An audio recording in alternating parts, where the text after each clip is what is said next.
Jemaat yang dikasihi oleh Tuhan, selamat pagi, selamat hari Minggu, dan salam sejahtera. Tuhan memberkati saudara-saudara pada hari ini. Mari bersama kita beribadah. Jemaat bangkit berdiri. Kita menyanyikan nyanyian berikut ini.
Kita habiskan ibadah ini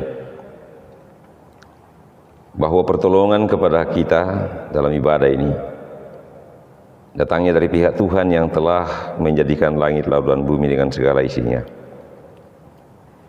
Kasih karunia dan damai sejahtera dari Allah Bapa kita, dari Tuhan kita Yesus Kristus dalam pimpinan kuasa Roh Kudus menyertai ibadah ini. Amin. Jemaat dipersilakan duduk kembali. Kita lanjut memuliakan Tuhan dengan nyanyian berikut ini.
Saudara-saudara yang kekasih dalam Tuhan, mari bersama dengan penuh kerendahan hati kita menghadap Tuhan, mengaku dosa kita, kita berdoa. Kami datang bersyukur kepadamu ya Tuhan, mensyukuri pimpinan pemeliharaan-Mu yang masih berlangsung sampai pada pagi hari ini, di hari Minggu, hari yang telah Engkau kuduskan bagi kami untuk beribadah, bersekutu, menyembah Engkau. Namun kami sadar di hadapan-Mu pada saat sekarang ini bahwa ada dosa, kesalahan, pelanggaran yang kami perbuat melawan kehendak-Mu. Kami mohon pengampunan daripada-Mu ya Tuhan. Kuduskan kami semua, layakkan kami untuk beribadah menyembah Engkau pada hari ini.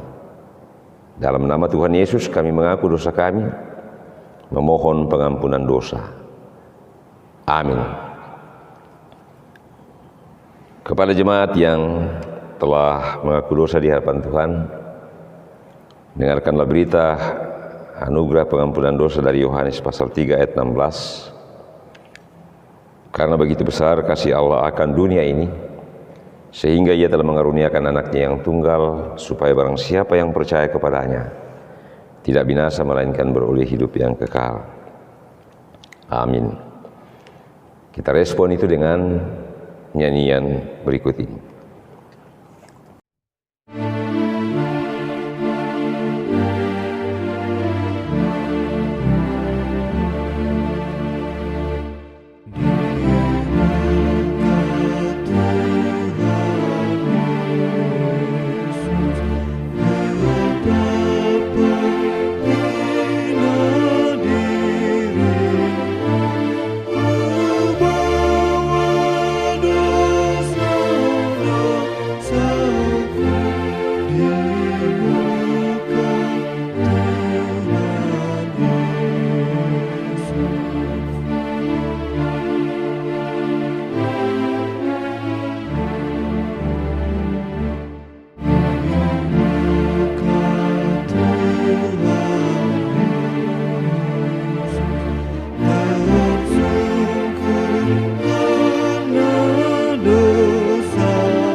Jemaat bangkit berdiri.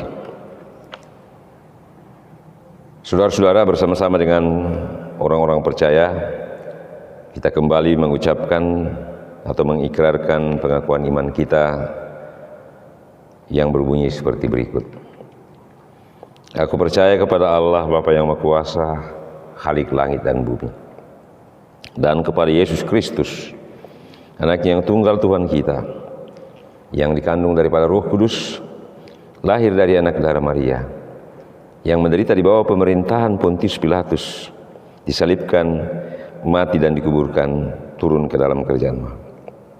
Pada hari yang ketiga bangkit pula dari antara orang mati, naik ke surga, duduk sebelah kanan Allah Bapa yang Maha Kuasa, dan akan datang dari sana untuk menghakimi orang yang hidup dan mati.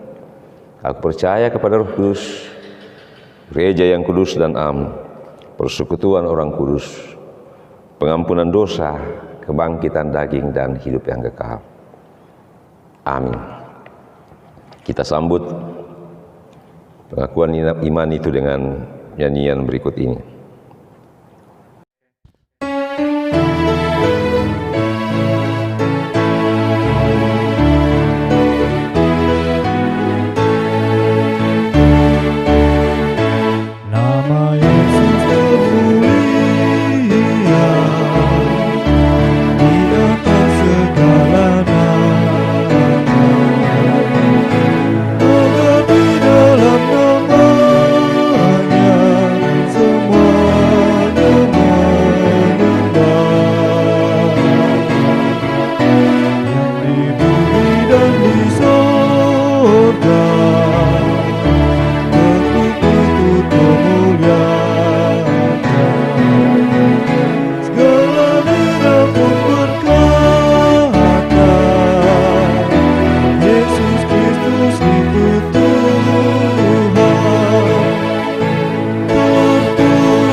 Kita akan kembali membaca, mendengar dan merenungkan firman Tuhan. Mari kita meminta pertolongan, kita berdoa. Tiba saatnya bagi kami ya Tuhan, kembali menggumuli firman-Mu. Kami mau membaca, mendengar dan merenungkannya. Tuhan tolong kami supaya kami mampu melakukan itu. Terlebih lagi ketika kami kembali ke tengah-tengah keseharian kami, dalam menjalani kehidupan kami bersama-sama dengan semua umat manusia di mana kami hidup dan berada. Di sana kami mampu untuk memberlakukan firman-Mu, melakukan kehendak-Mu yang patut kami lakukan dalam pergaulan kehidupan sosial kami. Di dalam nama Tuhan Yesus. Amin. Saudara-saudara, pembacaan firman Tuhan pada hari Minggu ini, Minggu tanggal 16 Agustus 2020, terambil dari Injil Matius pasal 7. Matius pasal 7 ayat 1 sampai dengan ayat yang kelima. Ayat 1 hingga ayat yang kelima. Hal menghakimi. Jangan kamu menghakimi, supaya kamu tidak dihakimi.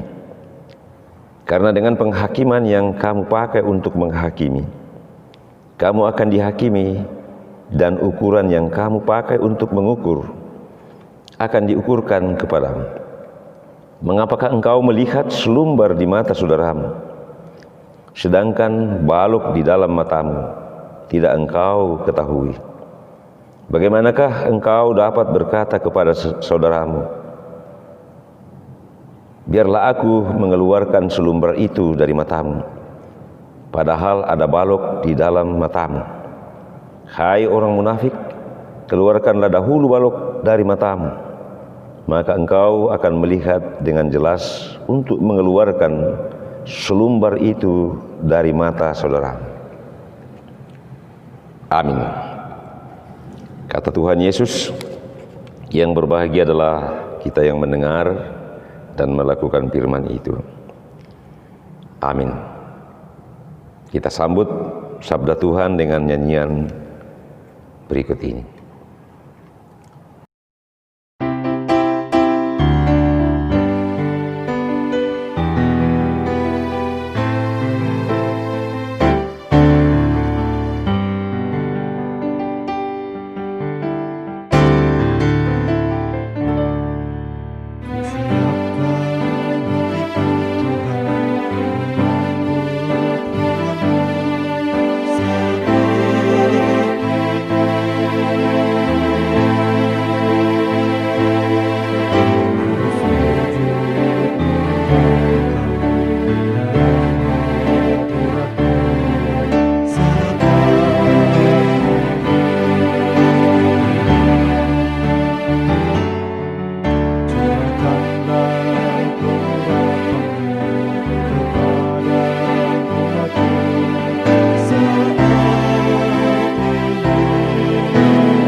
Dari firman yang baru kita baca, dengarkan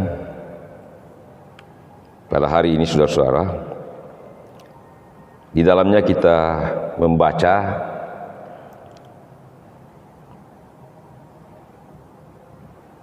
Yesus berkata bahwa jangan kamu menghakimi supaya kamu tidak dihakimi. Karena dengan penghakiman yang kamu pakai untuk menghakimi, kamu akan dihakimi, dan ukuran yang kamu pakai untuk mengukur akan diukurkan kepadamu. Mengapa engkau melihat selumbar di mata saudaramu, sedangkan balok di dalam matamu tidak engkau ketahui? Ucapan Tuhan Yesus itu, saudara-saudara, adalah ucapan yang menyangkut atau menyentuh aspek kehidupan sosial kita atau kehidupan kita bersama-sama dengan semua orang yang ada di sekitar kita, di mana berlangsung pergaulan sosial atau interaksi sosial satu dengan yang lain. Nah, di tengah-tengah pergaulan sosial itu, interaksi sosial itu, saudara-saudara, kita punya catatan pengalaman hidup masing-masing. Salah satu di antaranya adalah pengalaman hidup kita dalam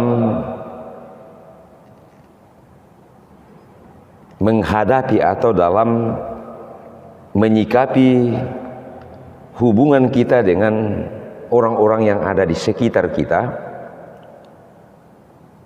di mana kita, siapapun kita, selalu berhadapan dengan realitas kenyataan bahwa tidak semua apa yang diperbuat oleh sesama kita atau sesuatu yang dilakukan oleh sesama kita adalah sesuatu yang benar, adalah sesuatu yang seharusnya dilakukan atau tidak dilakukan. Kita menemukan, kita menyaksikan ada banyak sikap dan perbuatan-perbuatan yang boleh kita katakan adalah hal yang salah,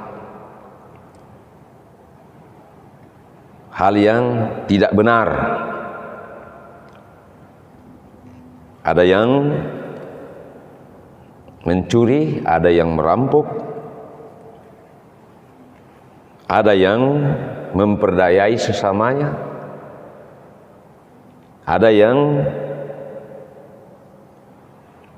melakukan kegiatan-kegiatan ekonomi yang tidak halal. Lalu atas dasar fakta yang kita lihat itu, kenyataan yang kita lihat itu, kita memberi penilaian atau tanggapan terhadap apa yang kita lihat yang telah terjadi itu. Kita menilai, menganggap sesama kita sudah berbuat dosa, sudah berbuat salah, orang yang tidak baik, orang yang curang, orang yang tidak jujur. Kurang lebih seperti itu pengalaman kita. Terlepas dari standar atau ukuran yang kita pakai untuk menilai perbuatan yang dilakukan oleh sesama kita itu benar atau salah, satu hal yang pasti sesuai dengan pengalaman kita masing-masing bahwa siapapun di hadapan kita, di tengah-tengah pergaulan ini selalu dalam posisi menjadi objek penilaian kita. Kita menilai istri kita salah, bisa seperti itu. Kita menganggap anak-anak kita salah. Kita menganggap majelis gereja atau pendeta salah. Tetangga salah. Bahkan dalam diri kita harus kita akui, saudara-saudara, sering ada kecenderungan untuk bersikap menghakimi sesama kita. Kita memposisikan diri kita sebagai orang yang paling suci, yang paling benar, dan orang lain yang paling buruk, yang paling tidak benar.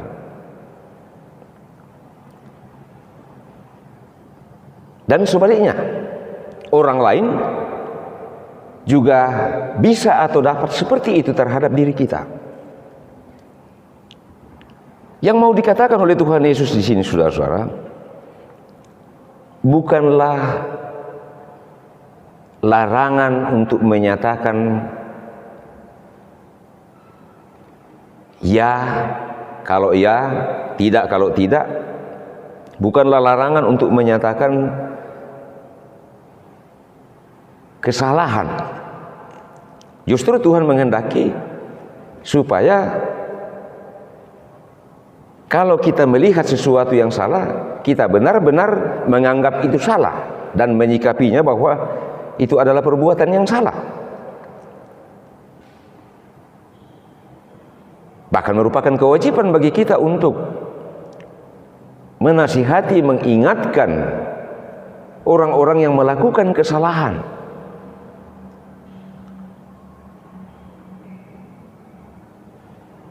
Tuhan Yesus tidak melarang kita bersikap kritis. Boleh-boleh saja kita bersikap kritis terhadap siapapun, tentang apapun, di tengah-tengah pergaulan sosial kita. Tetapi Tuhan Yesus mengingatkan kita, saudara-saudara, bahwa jangan sampai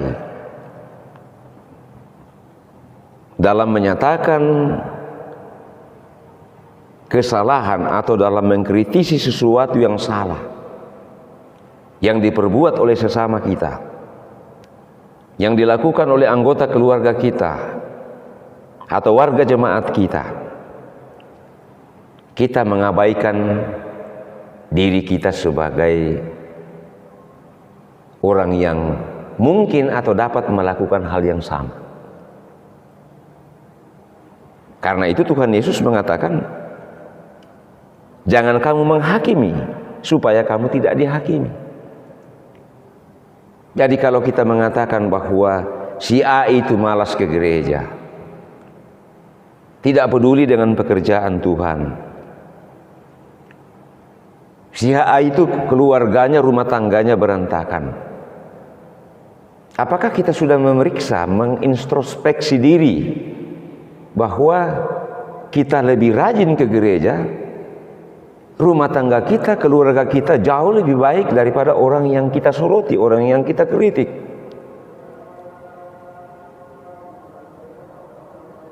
Yang diawasi oleh Tuhan Yesus di sini, saudara-saudara,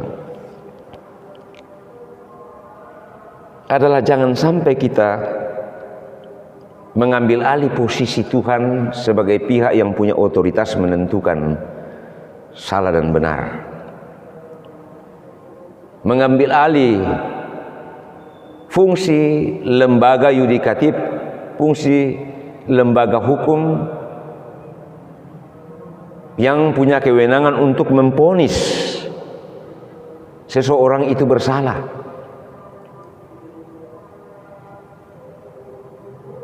Kita cenderung untuk mencari-cari kesalahan orang lain, tetapi kita juga cenderung untuk menutupi kesalahan kita.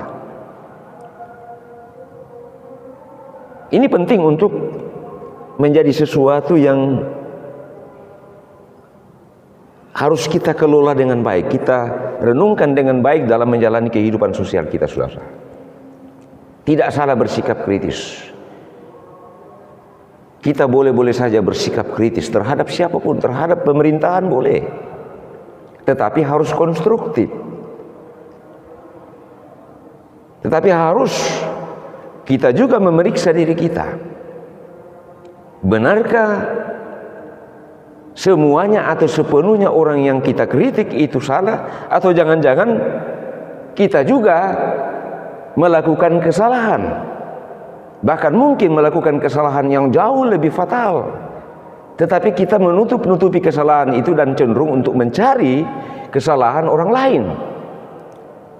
Ini yang disebut oleh Tuhan Yesus dengan sikap menghakimi. Kita tidak boleh seperti itu, saudara. Panggilan bagi kita semuanya untuk membantu, mendampingi, membimbing siapapun yang ada di sekitar kita, mengingatkan, menasihati, menegur, mengarahkan seseorang yang melakukan kesalahan kepada jalan yang benar. Panggilan bagi kita semuanya, tanpa maksud untuk menghakimi. Sementara itu juga kita harus melihat diri kita sendiri. Apakah sesuai yang kita nasihatkan itu dengan apa yang kita lakukan, yang terjadi atas kehidupan pribadi kita masing-masing? Ini yang tidak boleh terjadi di tengah-tengah kehidupan kita. Kita berusaha untuk tidak melihat kesalahan kita, bahkan cenderung menutupinya, dan kita berusaha intens mencari kesalahan orang lain. Ya, apalagi dalam waktu-waktu tertentu, dalam kondisi-kondisi tertentu, dalam momen-momen tertentu. Seringkali di media sosial kita melihat fenomena seperti itu, fenomena menutupi kesalahan dan mencari kesalahan orang lain. Tidak boleh seperti itu, saudara. Kalau kita punya niat yang baik untuk memperbaiki kehidupan, tatanan kehidupan sosial, pola dan cara hidup orang-orang yang ada di sekitar kita, maka idealnya kita harus memulai dari menata kehidupan kita sendiri, membenahi kehidupan kita sendiri, memeriksa diri kita sendiri, mengintrospeksi bagaimana hubungan kita dengan Tuhan, bagaimana hubungan kita dengan sesama kita, dengan anak-anak kita, dengan keluarga kita, bagaimana dengan hati kita, bagaimana dengan pikiran kita. Ada kesemuanya adalah pikiran yang ideal, pikiran yang suci, yang murni, yang mendatangkan berkat. Itu yang harus kita lakukan lebih awal, sebelum lebih jauh kita menyorot, melihat, membedah kehidupan pribadi atau kehidupan pihak yang lain atau komunitas yang lain. Itu yang harus kita lakukan, saudara-saudara. Jadi sesungguhnya Tuhan Yesus dalam nasihat ini ingin mengingatkan kepada kita bahwa kehadiran kita, eksistensi kita di tengah-tengah pergaulan sosial ini, dalam kebersamaan kita dengan semua orang, adalah kehadiran yang menjadi berkat. Kehadiran yang mendatangkan hormat dan kemuliaan bagi nama Tuhan, dan bukan sebaliknya, kehadiran yang menjadi batu sandungan atau batu antukan bagi orang lain. Karena itu, saudara-saudara, kehidupan bersama haruslah benar-benar dikelola dengan baik, ditata dengan baik. Di mata Tuhan, di hadapan Tuhan, kita semua orang yang bersalah. Kita orang berdosa. Kita punya keterbatasan. Karena itu, saudara-saudara, mari kita menjalani kehidupan sosial kita ini dengan sikap dan tampilan profil performance keseharian yang sederhana, yang menghargai sesama kita, yang memikirkan dan memperjuangkan kebaikan sesama kita. Memang benar sekali lagi, kita harus bersikap kritis. Kita harus berani menyatakan sesuatu itu salah. Tetapi kita juga harus mau membantu sesama kita menuntunnya menuju kepada jalan yang benar. Seraya itu, kita juga harus melihat diri kita, kehidupan rumah tangga kita, keluarga kita, seperti apa kita di hadapan Tuhan. Tuhan memberkati kehidupan sosial saudara-saudara. Tuhan memberkati kehadiran kita bersama-sama dengan semua orang di sekitar kita. Semua yang kita katakan, yang kita nyatakan, kita sikapi, kita perbuat dalam konteks kebersamaan kita, menjadi berkat bagi kita dan menjadi berkat bagi semuanya, bagi semua orang. Amin.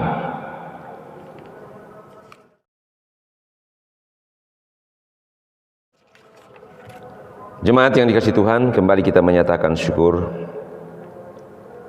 dengan nyanyian berikut ini sebagai nyanyian yang mengiringi pelayanan persembahan syukur kita.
Mari kita masuk dalam doa syafaat. Kita berdoa. Terima kasih ya Bapa di surga atas berkat-Mu, kemurahan-Mu yang telah menolong kami untuk beribadah pada hari ini. Berkati ibadah kami, syukur kami, pelayanan kami, persekutuan kami bersama-sama dengan seluruh umat-Mu.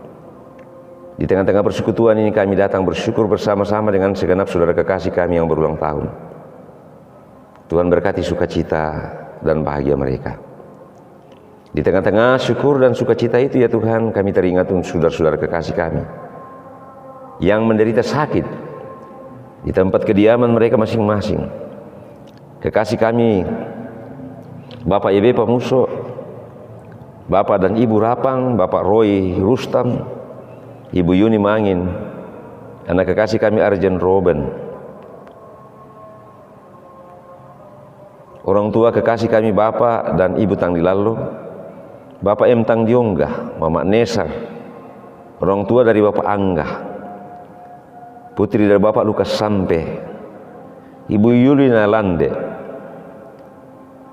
orang tua kekasih kami Bapak Daniel Kana, Bapak dan Ibu Lukas Sapa, kekasih kami Bapak Octavianus Palintin, dan semua jemaat-Mu yang masih sedang bergumul dengan penyakit mereka, ataupun saudara-saudara kekasih kami yang masih berada di tempat-tempat isolasi karena terpapar oleh virus corona. Tuhan hadir melawat memberkati mereka. Bapa kami yang di surga, kami serahkan kehidupan jemaat-Mu. Berkati mereka masing-masing dalam pergumulan mereka, dalam seluruh keberadaan hidup mereka. Anak-anak generasi muda kami di tengah-tengah masa pertumbuhan pendidikan, dalam mencari pekerjaan, Tuhan berkati mereka masing-masing. Peliharakan mereka dimanapun mereka pergi dan berada. Kami serahkan pemerintah bangsa dan negara kami, Tuhan berkati, Tuhan tolong kami, khususnya dalam menghadapi pandemi corona ini. Biarlah kondisi ini dapat berubah menjadi kondisi yang baik, sehingga kami semua boleh kembali melakukan aktivitas hidup kami, terutama kegiatan ekonomi, untuk memulihkan perekonomian bangsa kami. Terima kasih ya Bapa di surga, atas segala berkat-Mu yang telah Engkau anugerahkan bagi kami, yang terungkap lewat persembahan-persembahan jemaat-Mu pada hari ini. Tuhan berkati. Ampuni segala dosa kami, dengarkan kami yang berdoa bersyukur, menaruh pengharapan kepada-Mu. Di dalam nama Tuhan Yesus, Tuhan yang sudah mengajar kami berdoa bersama, kami berdoa. Bapa kami yang di surga, dikuduskanlah nama-Mu, datanglah kerajaan-Mu, jadilah kehendak-Mu di bumi seperti di surga. Berikanlah kami pada hari ini makanan kami yang secukupnya, dan ampunilah kami akan kesalahan kami, seperti kami juga mengampuni orang yang bersalah kepada kami. Dan janganlah membawa kami ke dalam pencobaan, tetapi lepaskanlah kami daripada yang jahat, karena Engkaulah yang punya kerajaan dan kuasa dan kemuliaan sampai selama-lamanya. Amin. Jemaat bangkit berdiri. Mari kita nyanyikan nyanyian berikut ini.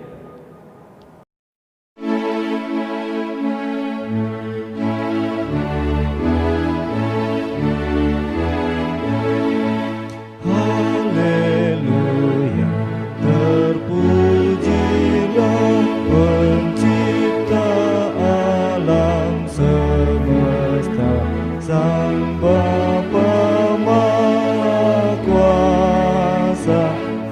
Mestilah kebesarannya, Sang hikmat kasih sayangnya, dipuji alam raya. Kita terima berkat Tuhan. Kiranya berkat dan anugerah Tuhan kita Yesus Kristus, pengasihan Allah Bapa dalam tuntunan kuasa Roh Kudus, menyertai saudara sekalian saat ini sampai selama-lamanya. Amin. Demikian ibadah kita saudara-saudara. Selamat hari Minggu. Tuhan memberkati. Kita kembali memuliakan Tuhan dengan nyanyian berikut ini.